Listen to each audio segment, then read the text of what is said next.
我講下呢個推 break even 啊，仔細聽住啊。咁啊，推 break even 應該點樣判斷幾時推呢？咁啊，首先係大棍啦，一個字大棍。Big candle 啦，可以即係介紹下呢個 YW 推 break even。YW 推 stop loss 去 break even 嘅一啲 criteria， 咁唔係一定要滿足晒咁多個先可以用呢套策略嘅 ，OK？ 咁你可以自己揀嚟用啦，睇自己情況啦。咁但係我推 break even 其中一個條件係我會見到大棍啦。咁最簡單啦，呢兩支啦，啱啱我哋喺度入咗場啦嘛，咁你見到呢兩支大棍升咗上去啦，OK？ 然後佢接住落嚟，仲有支大棍上咗去。咁你可以replay 翻我個直播嘅，我係喺呢啲位嘅時候咧，我就同大家講話，我準備推個 stop loss break even 啦，因為我本身個 stop loss 喺度嘅，跟住我將個 stop loss 推咗上嚟呢度啦，喺呢個 gap 定唔知呢支 wick 下面啦，我都唔記得咗啦。總之一定係喺呢個 fair value gap 嗰度。咁點解我要推上嚟咧？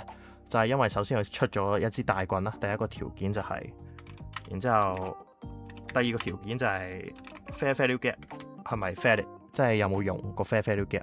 咁你見到呢度大棍之後，佢出咗個 fair value gap 嘅 ，OK？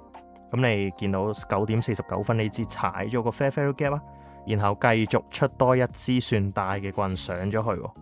咁對於我嚟講嘅話，我會覺得呢個位係一個 protected 嘅 low。protected low 太細啦，你應該睇唔到20啦。咁對於我嚟講，呢個會係一個 protected low 啦。咁所以我就會推break even 上呢個位啦。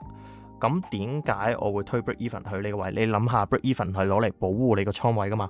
亦即係話，如果個 trade 佢唔係咁樣一帆風順咁樣上到我哋 TP 嘅，咁其實佢之後係發生咗跌落嚟嘅情況。